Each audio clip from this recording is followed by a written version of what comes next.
Assalamualaikum warahmatullahi wabarakatuh. Perkenalkan, kami dari kelompok 1. Kami di sini akan mempresentasikan hasil kerja kerja dari kelompok kami, yaitu tentang laporan praktikum pelaksanaan usaha dari brand Hetze Sudden, yaitu bergerak di bidang es teh manis. Sebelum kami mempresentasikan, saya izinkan kami memperkenalkan diri dulu. Yang pertama yaitu saya Muhammad Rafdansa dan teman saya yaitu Rian Rizal. Selanjutnya yang bab pertama yaitu ada pendahuluan. Di pendahuluan itu adalah latar belakang. Nah, di masa pandemi ini sangat dibutuhkan cara berpikir yang strategis.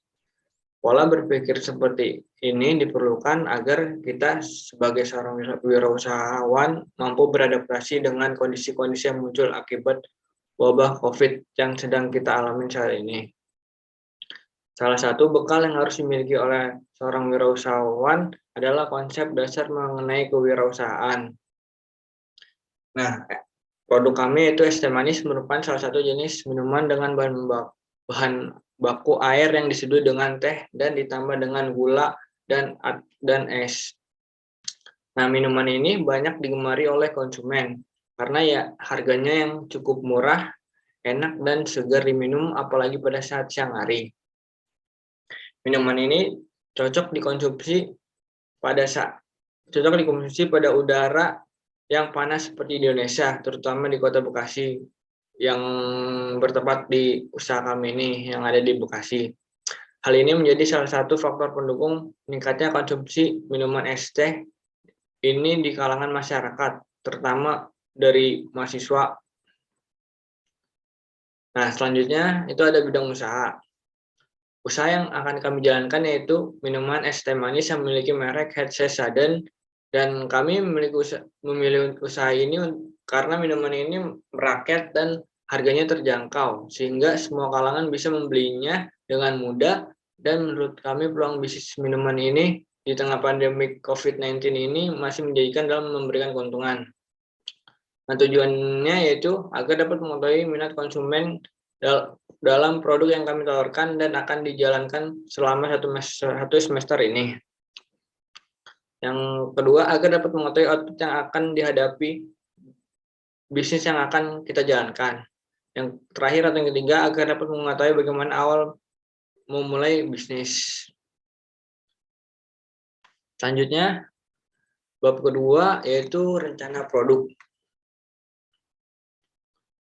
Yang dalam rencana produk yaitu ada profil usaha. Yang pertama yaitu tujuan dari profil usaha, yaitu sebagai alat pemasaran. Yang kedua ada memperkuat branding. Yang ketiga memberi gambaran umum perusahaan. Selanjutnya ada tujuan dari profil usaha. Yang pertama itu memberi gambaran umum perusahaan. Yang kedua membuat koneksi dengan calon konsumen. Yang ketiga membantu memasarkan produk atau jasa yang kita jalanin. Nah, ini adalah profil perusahaan dari usaha yang kami jalankan. Yang pertama itu ada nama perusahaan yaitu Hetze Sudden. Yang kedua statusnya yaitu kita masih CV atau komanditer phenotype. Yang ketiga ada bidang usaha yaitu produksi minuman berbahan dasar teh. Yang selanjutnya ada alamatnya yaitu di Bekasi, tempatnya di Taman Kembali Indah, Kubaleng. Yaitu selanjutnya ada nomor teleponnya yaitu 089635964425. Nah, emailnya yaitu hetzesaddenberkah@gmail.com.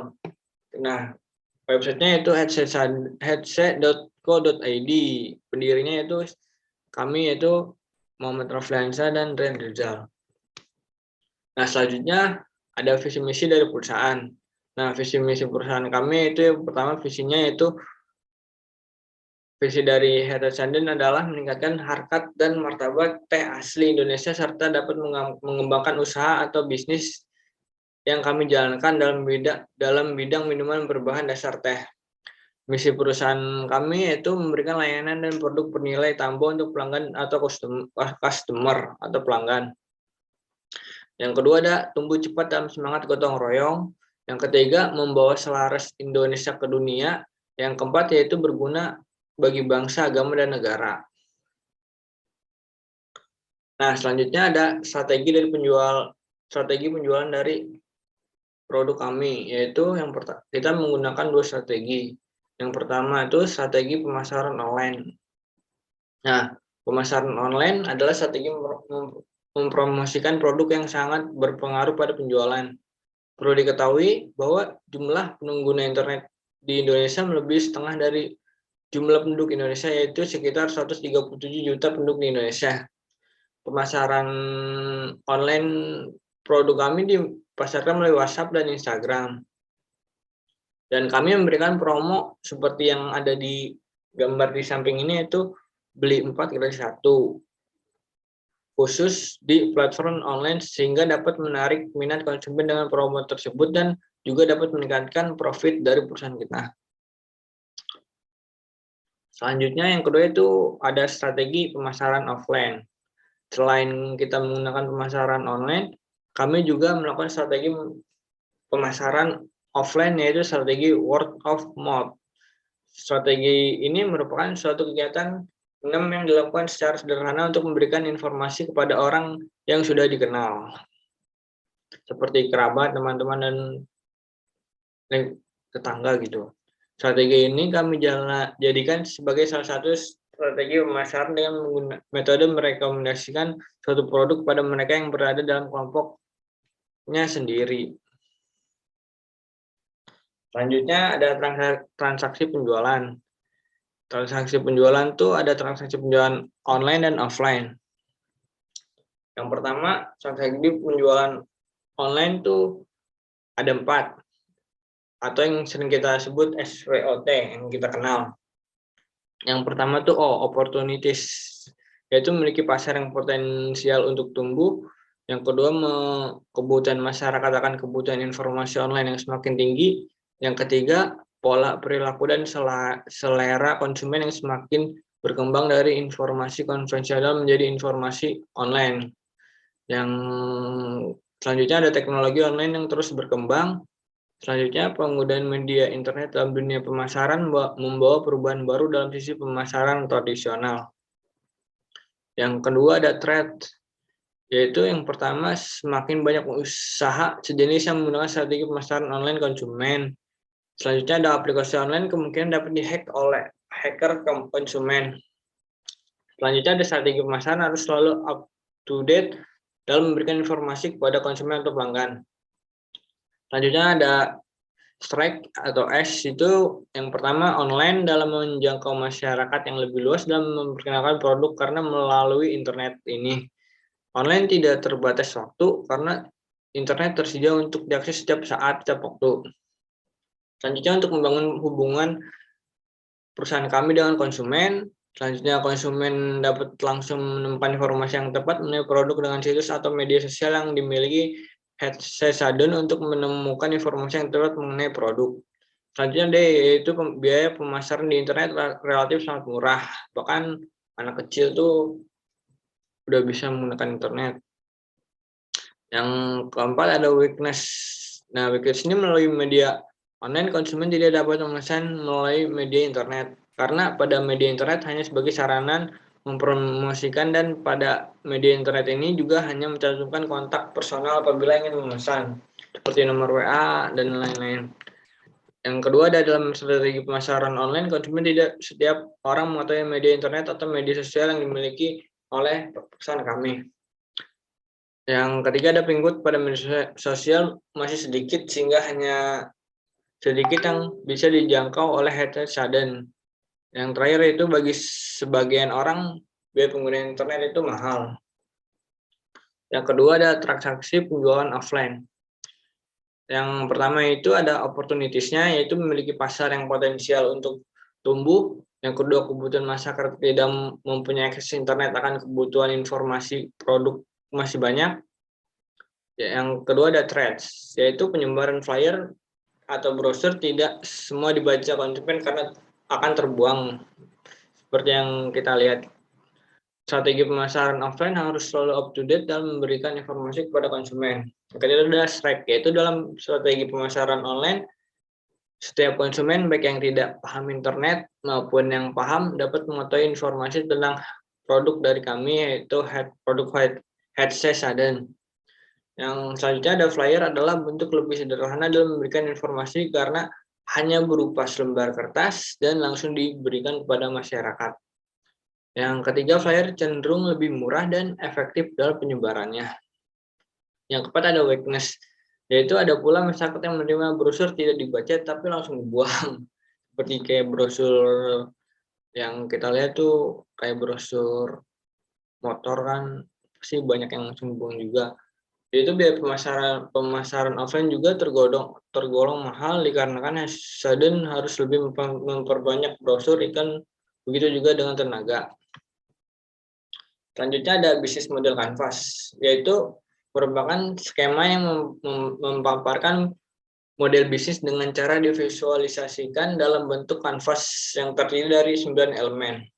Nah, agar dapat dengan mudah dipahami, ini adalah ada salah satu model bisnis canvas dari Hatta Sudden, yaitu kayak patternnya ada mitra pengemudi Gojek atau Grab, dan ada supplier bahan baku. Yang selanjutnya ada kayak activitiesnya itu produksi, marketing, dan promosi. Yang ketiga ada value promotionnya itu higienis dan melayani delivery produk dan berproduk berkualitas. Selanjutnya yang keempat ada customer relationship, yaitu melayani pelanggan dengan baik dan pelanggan setia akan diberikan reward dari kami. Yang kelima ada customer segment, yaitu mahasiswa, pelajar, dan pegawai swasta dengan usia 15 sampai 50 tahun, domisilinya yaitu Jakarta, Bogor, Depok, dan Bekasi. Yang selanjutnya ada care resource, yaitu SDM yang berkualitas dan peralatan yang higienis.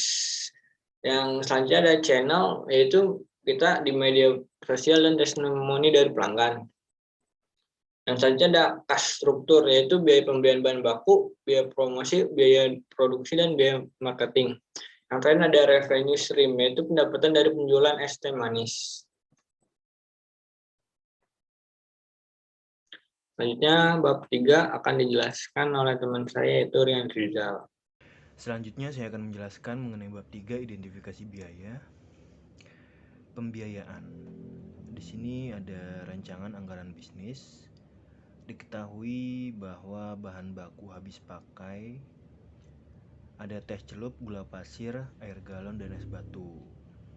Untuk teh celup, perharinya kita memakai 4 pack teh dengan harga 9.000, total 36.000 rupiah. Gula pasir dengan kuat 2 kg, harga satuan 8.000, total 16.000.